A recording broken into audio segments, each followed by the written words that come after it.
আমার স্বামী পাগল, এমত অবস্থায় আমার সম্পর্ক ছিন্নের কি সুযোগ আছে? উল্লেখ্য, আমাদের বিয়ের কোনো কাবিননামা নেই।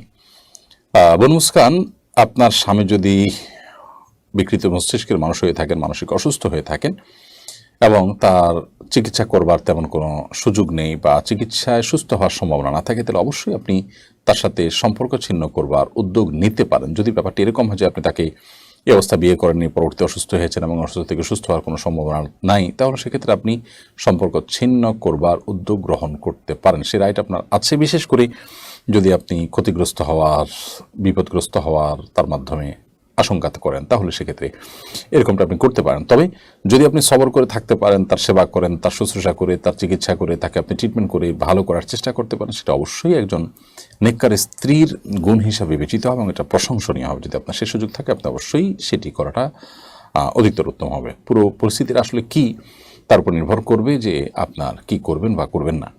আর এখানে কাবিননামা থাকা বা না থাকার আসলে কোনো বিষয় নয়। আপনি তার কাছ থেকে, সে যেহেতু বিকৃত মস্তিষ্ক, তার এই পরিস্থিতিতে তার থেকে রক্ষার জন্য যদি এমন হয় যে আপনি ক্ষতিগ্রস্ত হবেন বা স্থায়ী সমস্যা, তাহলে সেক্ষেত্রে আপনি আদালতের দ্বারস্থ হতে পারেন এবং তার মাধ্যমে, আদালতের মাধ্যমে আপনি বিবাহ ভঙ্গের উদ্যোগ নিতে পারেন। আর এর বিকল্প হিসাবে যেটি হতে পারে, যদি আদালত থেকে সেরকম কোনো ব্যবস্থা না থাকে বা এমন কোনো জায়গা থাকে না, সে সুযোগ না থাকে, তাহলে মুসলমানদের যে সোসাইটি আছে, সেই সোসাইটির মাধ্যমেও এই বিচ্ছেদের উদ্যোগ গ্রহণ করতে পারেন যদি তিনি অসুস্থ হয়ে থাকেন।